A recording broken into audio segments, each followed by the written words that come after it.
Okay, here we have, I believe this is the second to last radio that I'm missing from my Lafayette collection. CB radios, that is. I have every single radio Lafayette ever made up until today, except for this one and one other radio. And the reason this is hard to find is because it is an oddball radio. You'll probably notice rather quickly that it says CB, and usually if there's a switch that says CB, the other position would usually say PA. Notice that this does not say PA. It says WR, PR1, and PR2. This is a CB radio and a VHF radio for receive only. It's a CB radio transmits, because here's the microphone, but it has 3 crystal positions here, because this is a 23-channel radio. But you can put in VHF scanner. So I don't want to call this a scanner because it does not scan. It's, you have to pick the channel you want to listen to. But you could put in 2 crystals, VHF crystals for listening, police, fire departments, whatnot. And then the WR was weather radio. So you could install a, from National Weather Service, you can install a crystal for your local weather service. I don't want to say it's unique because there are a very few, another Lafayette as a matter of fact, but there's very, very few CBs that were ever made like this. It's not that it's a superb performer, the best CB radio ever made. It's just extremely rare and you kind of, an oddball. But I think it was actually a really neat feature though. I've actually have a crystal. Now, of course, a lot of people are going to say, well, what the hell good is a VHF scanner, frequencies good for anymore? Everything's, using trunk systems. Well, yes, and even around here is a good example. Well, actually, it's even a better example around here, because where I'm at, in Pennsylvania, they have not switched to a trunk system yet. But if I walk about, 600 feet in the other direction and I cross over into the state of Maryland, I'm that close. Walk a few feet in the other direction into the state of Maryland, and I cross over into Frederick County. They have a trunk system, and then Carroll County is trunked, but even then, they still have VHF frequencies that they use. They have their trunk system, but they still use VHF, so you can still listen to police and fire department on VHF using just a regular crystal. I actually had to break out some of my crystals. I've got dozens and dozens and dozens of boards of old crystals from, I think this one might have actually been from my grandfather's and uncle's shop. So these are family crystals. But, I've even got the weather crystals. Here's for, the Baltimore, there's 162.4. That would be, for me, that's the one out of Baltimore. Which is a little hard to get here. I actually pick up the Pennsylvania one a little bit better, and I think I got those crystals on another board. But in any case, I just wanted to show it really quick. I'm not going to do any testing or anything. All the parts in the background. I'm actually working on another radio at the moment. I just wanted to hook this up, show that it it does turn on. It it isn't dead. Wanted to show it before I'll restore it one of these days, hopefully before I die. It definitely ain't going to be today or anytime soon, though, unfortunately. But, here's just a quick peek of the inside. So, it is a crystal synthesized radio. So here's the channel selector. Actually, all the crystals are facing down. They're underneath here. But, this side, I'll come up a little bit here. So this side is the CB radio, and then this board over here is for your VHF. So I actually have a crystal in here right now. This is the, where in the hell did I stick in there? 39.1, so that's actually Frederick County. For me, that's the VHF frequencies they still use down there.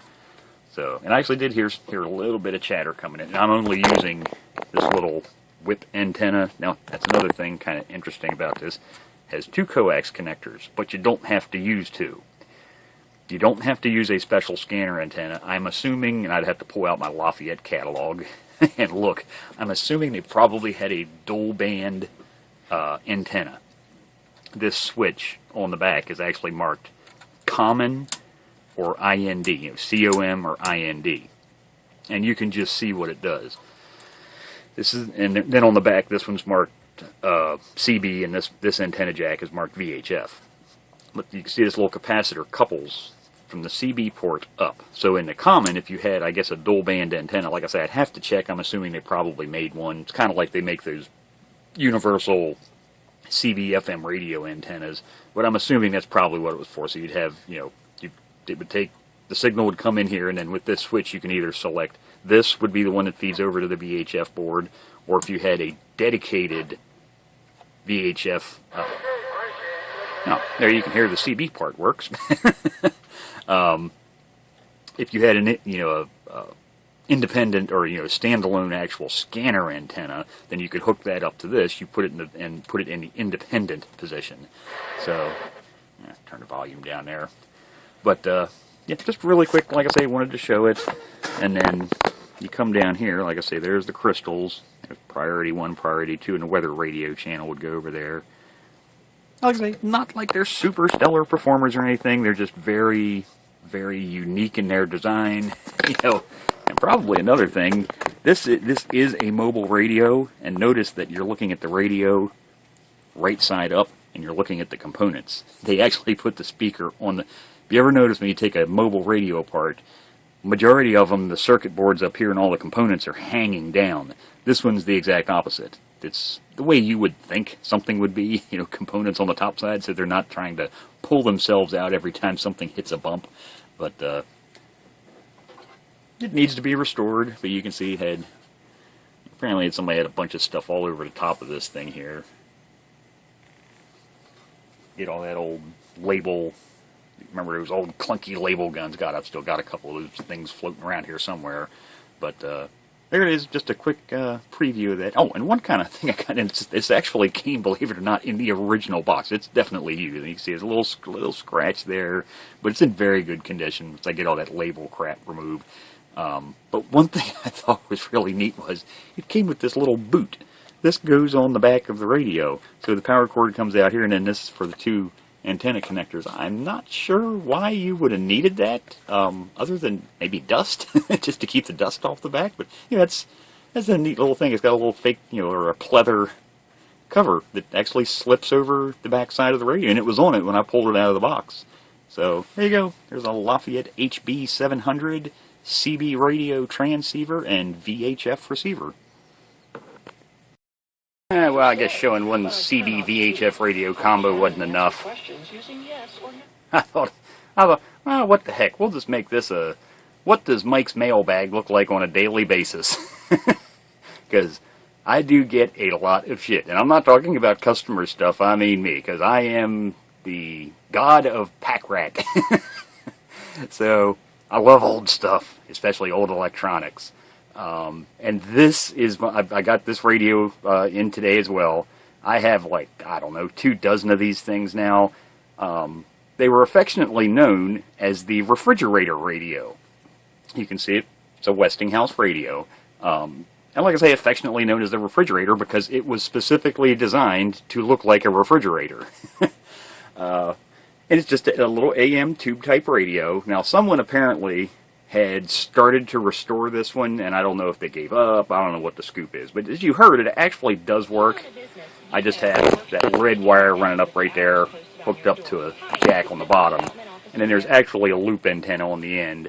I'll pop it back apart, but it looks like they replaced the filter caps, or a lot of the, the paper caps, but they didn't replace like the electrolytic can caps. I don't know. I looked it over, everything looked like it was in place. I didn't see anything really questionable. It looks like the work that they did was neat. They just didn't do a complete electrical restoration on it, and they left the dial out of it. As you can, and this is a common problem with these dials warp. You can see what happens to them. I don't know what type of plastic this is, but it just kind of shrivels up over the years, kind of like we do when we get old. But the solution to this is I just have a local printer. I got to find the damn things. It's actually been a while since I restored one of these. I had a local printer actually make me new dials. I had like 50 of them printed, and I've got them stashed away somewhere. But don't ever let stuff like this stop you. Usually you can stop by your local printer. If they can print vinyl, even if they can't make a plastic disc. The plastic disc, and that's actually what they did. They just printed me this portion on a vinyl label with the numbers cut out. The frequency numbers cut out. They did do that with a plot, what's known as a plotter cutter. But that's all I needed was, that. I can make the clear plastic disc. That was no problem. So, like I say, don't let stuff like that stop you. But anyhow, like I say, I turned it on, brought it up really slow on the Variac. Nothing looked out of place, and it seems to be working. Reception is horribly low. It picks up like 2 stations. And if I turn it, it actually gets clear, because like I say, there's a loop antenna in this end. But it does work. So let me just show you the inside really quick. Like I say, this isn't a complete teardown and restoration. Yeah, it's another, just like the last radio, one of these decades before I die. I will hopefully,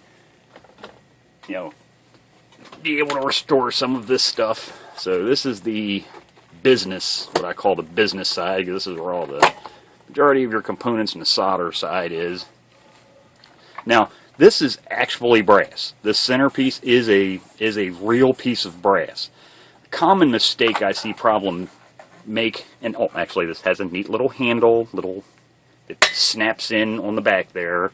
But a common mistake I see people make when they restore these radios, they completely buff the entire, center metal strap there to a bright luster of shiny brass. Now, don't get me wrong, that looks really, really nice.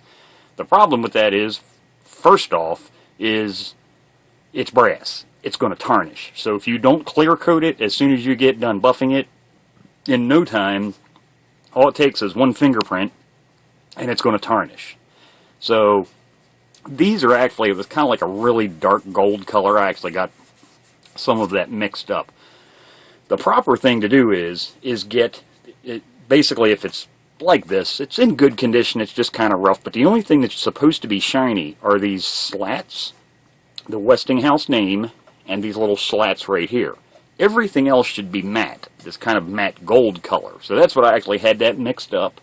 And what I do is I paint the entire thing, and then I tape off around all this stuff. And then I'll come in and I actually sand the paint off. We're not talking like 80 grit sandpaper or anything. I'll start out with like 220 or maybe 400, I think. And then I'll work my way down to windshield polishing sandpaper. Because you can get sandpaper well up into the tens of thousands for grit. It's what they use to actually polish aircraft windshields. But I don't actually buff this with, like a buffing compound, because I don't want to be getting that stuff down in here for fear I'll strip some of my paint off. So I literally sand it to a mirror finish using extremely, extremely fine sanding sponges that, like I say, that are meant to actually polish aircraft windshields. But, here's the inside. So like I say, you can see somebody replaced, a bunch of the caps in here. They did a good job. They've got heat shrink tubing on the leads. That's more than they did on the old radios, but yeah, the original filter cap is still hooked up. So, yeah, that's, and I'm sure some of these resistors, no doubt in my mind, especially anytime I see something with a green band for the multiplier, is probably going to be absolutely horrendously out of alignment. Or those resistors are going to be horrendously out of tolerance. That one and that one. Actually, let's see, there's another one there. And then the other side here actually has the decal in it. So you can see there, Westinghouse model H-126, and shows the tube complement. And this uses, they're turned around here, octal base tubes, and then this is the loop antenna that I was telling you about. That's why the reception improved when I twisted it around a little bit. I can swing that down so you can see inside a little bit. But yeah, like I say, they didn't change the big filter cap for the power supply, so I don't know. But in any case, there's a a little bit more of my mailbag. Trust me, the mailman, the FedEx man, and the UPS man, pretty much all three of them are here every day. You know, that they're open, like, and then I occasionally even get the DHL man bringing me stuff in, because I have a weakness for the old stuff. And my other weakness is parts, because if you work on this kind of stuff, well, you got to have parts to fix it. Parts, especially when you're working on old stuff, it's not like you can wander down to the local electronics store, which they don't even exist anymore, but you know, you can't just wander down to the local repair shop and, hey, I need a widget, whatever it is. So, you know, you have to stockpile parts. Now, don't pay attention to the parts in the background. I just kind of interrupted, you know, radio I was working on to film some of this stuff for like I only planned on doing that CB VHF radio combo, but I thought, I'll show some of the other stuff. But parts. So, you know, I buy lots of parts. And I don't mean lots as in quantities. I mean lots. You know, it is a lot. I get them all the time. I haven't even unwrapped this one yet. But I buy stuff like this. God, there are some times I can get 30 or 40, 50 boxes like this a week. Parts, cabinets, shops going out of business. I mean, you name it. If it's electronic parts, I'll buy it and put it into inventory. I've got parts, I can guarantee I've got parts for shit that I'll never work on. But the nice thing about electronics is a large majority of electronics parts are, I guess you could almost call it universal. They're, you know, resistors, capacitors, a lot of that stuff. It's the same no matter what you're working on. Now there are, you know, parts unique to certain types of things, like a television or radios, but for the most part, a large majority of the parts are universal. So, you know, in this lot, I got it cheap, but in this lot, you know, here's a lot of IC protectors. Nice little kit. Actually, I think I have one of this kit already, so I can just basically dump it into the one I already have. You see, it has the current ratings listed there. So, you never know when you might need that. Because, you know, that is a failure point, because that is a IC protector. It's meant to go without, you know, and protect the device.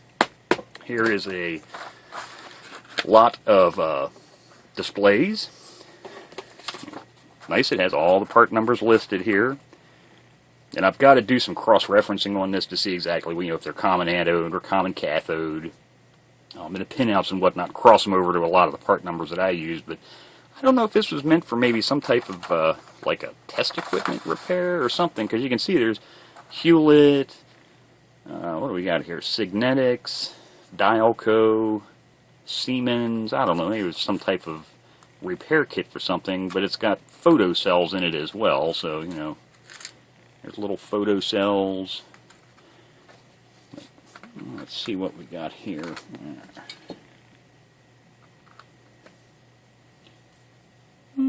These little vacuum fluorescent displays? Yeah, I think they might be some type of, you know, they're not the normal LED displays. I don't know. I'm definitely going to have to look those little guys up and see what the heck they are. But, you know, and here, matter of fact, here it looks like there's a bunch of different types of those. Oh yeah, we'll definitely have to play with these at some point. But, you know, the rest of them, they're just your standard LED displays. And a lot of times this stuff is fairly universal. You know, like I say, there's only a couple different, you know, there's common anode, common cathode. The pinouts pretty much stay the same on them, and there's a few different sizes, so even though it's from a different manufacturer, they're usually about the same as, you know, a lot of other ones. But, you know, this is a nice one, like, for a project, because it's already mounted to a board and has the terminals accessible along you know, like an edge connector there on each side. You know, smaller ones, like I say, there's all different sizes in here. You know, nice little kit. And then here we have, they call them IC chip resistors. Well, I guess that's what you could call them. I call them, you know, either, because what they are SIP or DIP. SIP for single inline package, or DIP for dual inline package. But they are a chip resistor, and what that is there's several resistors, you know, in each one of these. In CB radios, these are common. this style here. Let's see, second down. I just want to make sure I know which slot I got it out of. So, inside of this little package, and these can be wired differently. You'll commonly see these wired where this pin, there's a resistor basically here, goes across, but one resistor will go from this pin to the pin exactly opposing it, and same thing, the second pin to the second pin. Each one's a resistor. You'll have some of them that use a common. So, this first pin might be the common tie point, and then there's a resistor, a different resistor that goes to every single pin, but they all use one pin as a common tie point. But these are commonly used, or at least they used to be, and the older CB radios that had the LED displays, the 7-segment displays, these were a common failure point. Just the early technology they used to make these things, they weren't the most reliable thing in the world. Nowadays, they just, because they're cheap nowadays and they make radios, they're not going to spend the money on these. They'll just buy a bunch of, little 1/8 watt resistors and use individual ones on the board. But these were common for the, the dropping resistors for the displays on, like I say, CB radios. And you'll occasionally see in some stuff like that, you'll see the, the inlines like that. But, yep, so there you know.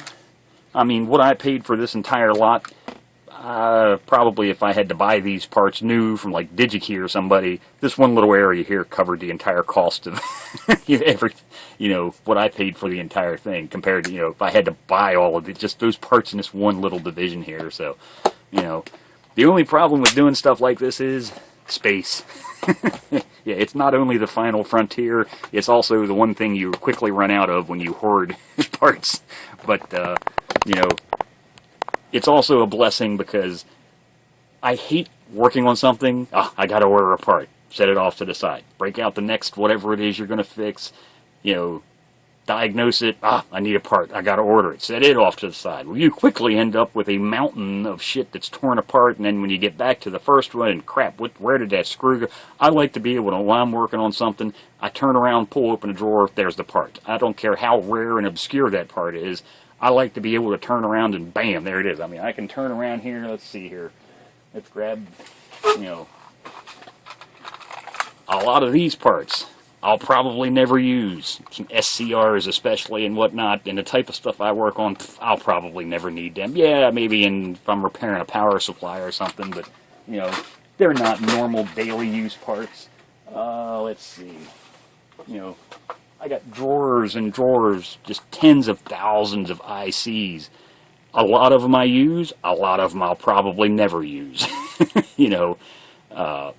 Yeah, these I use a lot. A lot of the 7400 series, ICs, CMOS and TTL type stuff.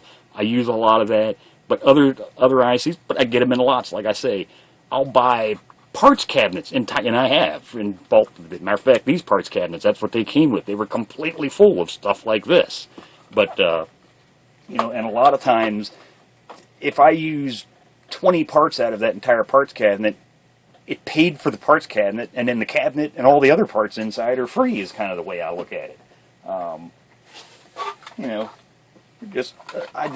I could sit here for days and go through parts cabinets. But, yep, there's just a little bit of the kind of stuff that comes across my bench. And, this is just one thing. I've got like 20 bubble envelopes there and a couple other small boxes I still got to open. Parts and, restocking, because we're always continuously, almost every day, reordering something. But there you go. There's just a sneak peek at a little bit of, what comes, well, I guess you could call my daily mailbag. Fooled you. You thought it was the end of the video. Well, so did I. Until I did a little bit of research on some of the displays in this box. And I guess 2 words sum it up. Holy shit. Yeah, from about here over, nothing special. Just standard 7-segment LED displays. Some of them are 2, duals, but nothing special. Nothing to write home about. From here over, yeah, these are worth writing home about. I think, and I'd almost have to check the video clip from the previous part where I first showed this to you. I might have said I thought vacuum fluorescent, I don't know why in the hell I said that. They're obviously not vacuum fluorescent, but I think the clear lens just threw me. A lot of times my mouth says stuff, the brain and mouth just aren't synced together sometimes. but I wasn't sure exactly what the hell these were. So, you know, I was going through, because as you can see, they've been organized now. I always straighten out everything and inventory everything before I put it, you know, actually into inventory. So, you know, I was taking a count of everything, doing cross-referencing of part numbers and whatnot before I put it into inventory, and I looked these up. So, you know, I punched these in, pulled the data sheets up, and what these are alphanumeric dot matrix types displays. So it shows not just numbers, but it shows letters and all kinds of little, you know, ASCII code logos, and pretty much you name it. If you can do it with all the little dots in there, it will display it. And I thought, well, I wonder what they look like. So, you know, I just did a quick, you know, when I punched the number for this one in, and this is, matter of fact, you might want to do this because there's a YouTube video. Actually, there's a couple of them on these, just so you can see exactly what they look like. So if you type in HDLO, or Hotel Delta Lima Oscar 2416, that is the model number of this, or the part number for this display.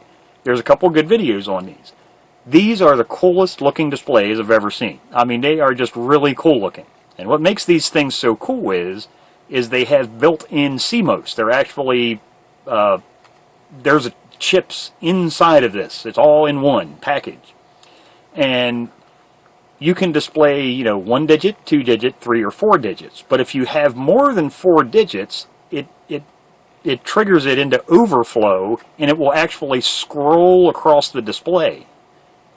Just cool as shit. I mean, like I said, you really got to look at the video. I think it's just, you know, it's the cat's meow. I mean, it's, you know, whatever you want to say. It's just, man, that's so cool looking. And of course, I'm sitting here looking at this thing, the size, and I was like, oh man, that's almost the exact same footprint as the display in a CB radio. This would be the absolute coolest looking display to put in a radio.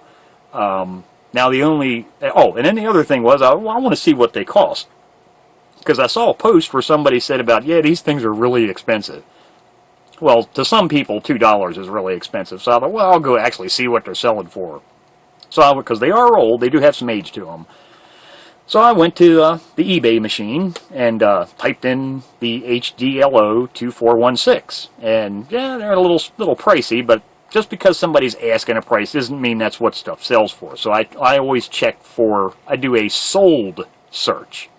And sure enough, these things sell for, like, I think these were $20 a piece. And these over here, the DLO 2416s, these sell for like $27 a piece. Well, remember what I said in a little bit earlier about how, you know, sometimes, you know, you buy lots of stuff like this, the parts in just one compartment will pay is worth more than what you paid for the entire thing. Well, there's a prime example. I paid like $35, I think it was total, somewhere around there for this, you know, the purchase price plus shipping. 2 of these displays right here are worth what I paid for all 3 parts boxes. But, yeah, I really gotta, God, I can't say I'm rusty at code.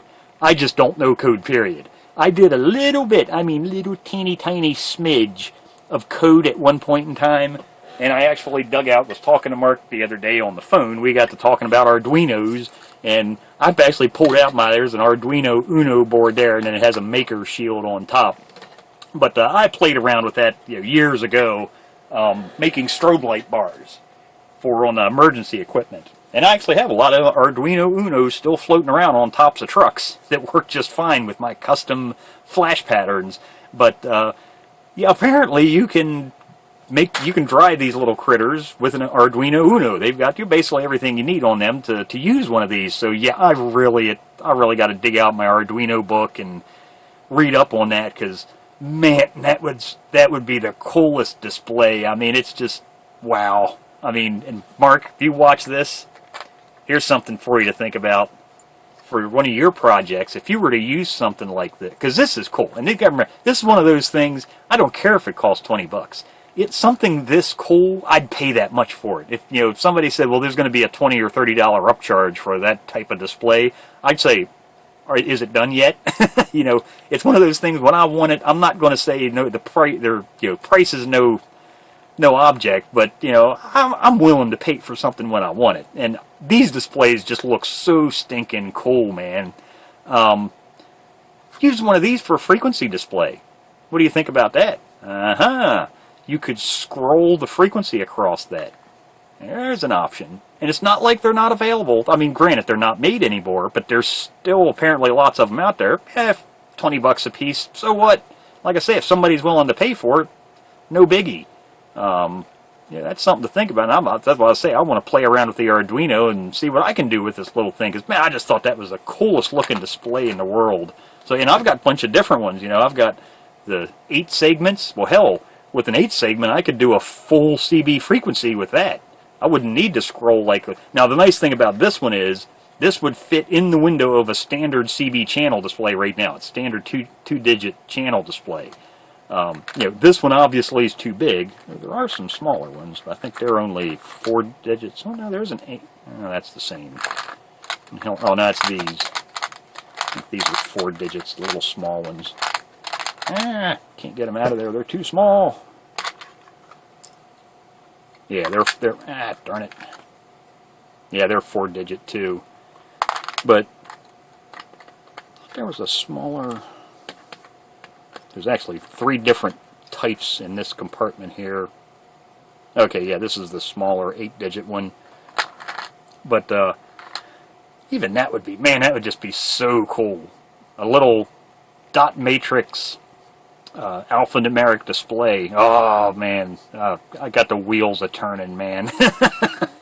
So, I just had to add this on to let you know exactly what these things were. And I had said about they had these 2 spots marked for photocells. Well, these are photocells, no ifs, ands, or buts. I can see that. I've used photocells before. I know what they look like. And I picked up one out of this bin, and I was like, well, hell, that's not a damn photocell. That's in a little solid metal can. There's nowhere for light to go in. I'll get to looking at it. Well, it's got a part number on it. And it wasn't, that's the one thing that was not on the parts list. It's a LM329. Well, apparently it's a precision temperature compensating Zener diode. And these were, hell, I'd have to look it up again. I think it was 6.9 volts, because I'm actually going to be taking them out of this box. But they're like a 6.9 volt temperature compensating Zener diode. So I might leave them in here, because I don't know. I need to check, because like I said, I'm not sure with these displays. Maybe that's what they were using these for when they built the power supplies.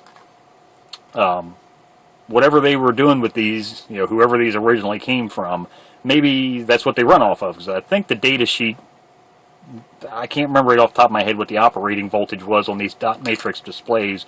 And I just dropped one in the wrong hole.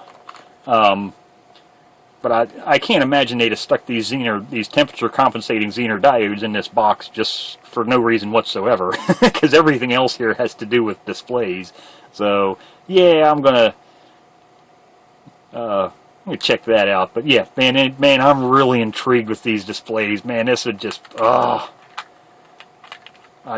think that would be so cool and so unique, because I've never ever seen a CB with a dot matrix display, much less a dot matrix display with information scrolling across it. So, you know, how cool would that be? You change channels, you know, program it so that when you change channels, the first thing it'll display is the frequency, or the channel, like channel 40.